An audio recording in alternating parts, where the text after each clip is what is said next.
Ano po may paglilingkod po namin sa inyo, Sir Dorothea Bohol, sir? Gusto ko lang po sana, sir, na makipagbalikan doon sa asawa ko. Nasaan po ngayon si ano? Ngayon yung asawa ko, sir, doon sa Bulacan ngayon sa kapatid niya. Okay. So, bakit po kayo nagkahiwalay? Ang wala naman akong, hindi naman ang totally na ayaw ko maghiwalay, sir, kasi ang request ng 4 kong anak, magkabalikan kami, sir, dahil ayaw nila ng Broken family. Kasi sa both side namin, parehas kami broken family. Uy. Okay, sige. Nakikiusap naman ako, sir, na yung nakaraang conversation kagabi na magbalikan, ayusin. Kahit anong nangyari, sana may balik yung pagsasama namin. Mrs. Bohol, magandang hapon po, ma'am. Yes, good afternoon po, sir. Ma'am, andito po si Mr. Yes, Ang gusto niya mangyari ay magkabalikan kayo, alang-alang po sa inyong mga anak. Kasi yung 4 yung anak, ayaw nila magkaroon ng broken family. Yun na lang po, kung ano po yung po, sir. Gusto ko lang naman po, sir, na bigyan ng leksyon. Kasi sa loob ng 3 years na pagtatrabaho, ako lang po yung tumatagod. Lahat po ng mga pinagkakautangan niya. So ako po lahat ang gumagastos. Ako po bali lahat. Walang trabaho po si Mr. Walang trabaho, sir. Pero, sir, May trabaho po, pero hindi ko naman po alam kung saan dinadala. Kasi wala po siyang nire-remit na slip po. Actually, wala siyang pinapakitang ganito yung sinahod niya. Okay. Pwede pa tayo magpakita ng iba pang picture ni ma'am. Maraming mga netizen nagre-request kasi maganda raw si ma'am sa picture. O, pakita ka na. Ay talagang maganda naman pala si Mrs. Sir. Kaya dapat ingatan mo. Kaya pala maraming umaligid-aligid ng mga muyog. Ma'am, Pero hindi naman sa yes, sir. ilan po yung naging boyfriend nyo? Wala po, sir. Ano lang po yan? Chat-chat lang po, sir. Chat-chat. Ano to? Foreigner o local? Local lang po, sir. Dito po kasi ayoko po magkaroon ng foreigner siya. Siyempre na sa ibang bansa po. Opo, hindi ma'am. Mas magaling yung local kaysa foreigner, ano? Hindi naman po, sir. Wala po sa amin. Pero Gusto ko lang po- itong dalawang local na kachat-chat mo, kumusta naman po kayo? Kumusta naman yung status ng inyong pagiging friends? Wala po yan, sir. Ano lang po yan. Chat-chat lang po. Chat-chat lang. Wala po. Yes, sir. Wala po yan. 9 days po yan, sir, sa Dalawa po sila, ano ma'am? Reden Jimenez. Dalawa, okay. Bang, galing ni ma'am, dalawang kachat niya. Ikaw, ilan bang kachat mo lalaki, Shari? Naul meron. Pero yung nagloko po yan, sir, wala siyang narinig sa akin.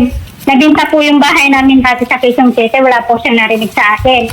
So, nagpabayad din siya ng trabaho niya dati doon sa regular niyang trabaho dati. Teka muna, sa to. Meron ka rin palang babae nun, sir. Quits na.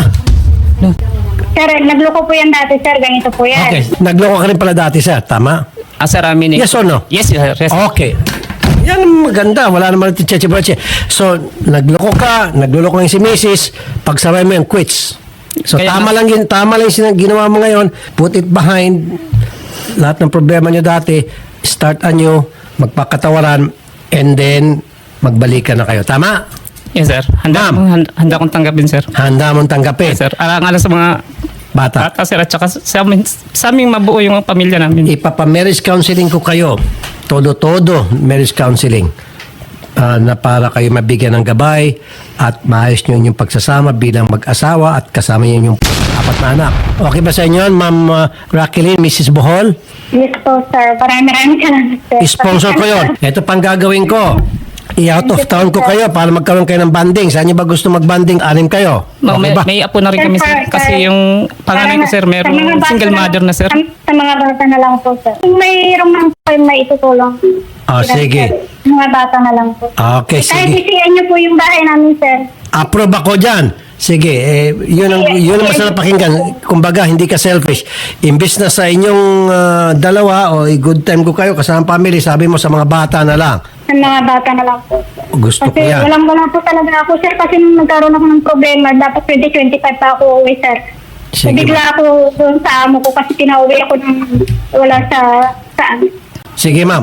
Tutulungan ko po yung inyong mga anak, yung 4. Pero, ma'am, Maraming kailangan kayo sumailalim sa isang counseling, marriage counseling. Okay, ma'am? sige po.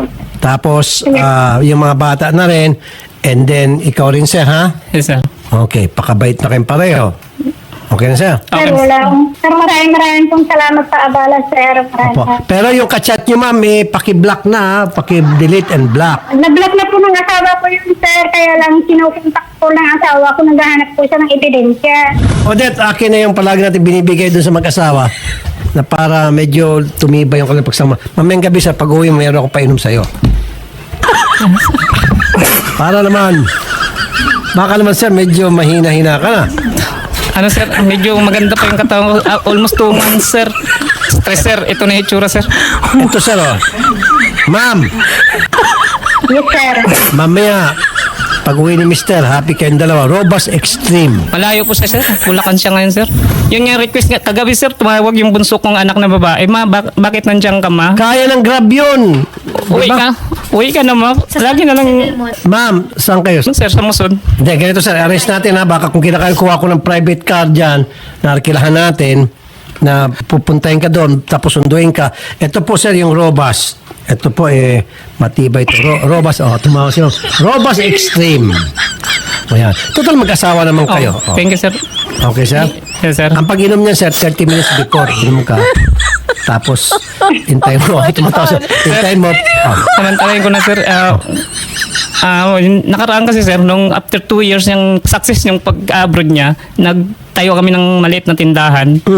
So yung bantay ko, yung panganay ko. Ngayon, napilitan yung panganay ko magtrabaho sa Jollibee kahit na walking distance sa gabi, pang night shift siya para mabantayan yung tatlo kasi single mother na rin siya. Opo sir.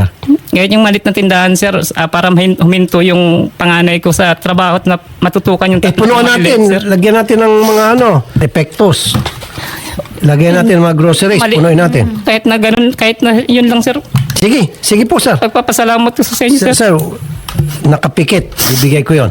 Yung sari-sari store, laman na natin. Punuin natin ng mga laman. Okay, sir? Bahala po si Sherry mag-take over din sa reporter namin. Salamat sir, maraming salamat Walang sir. naman. Basta sir, gusto ko mabuo kayo ulit, ha? Salamat sir.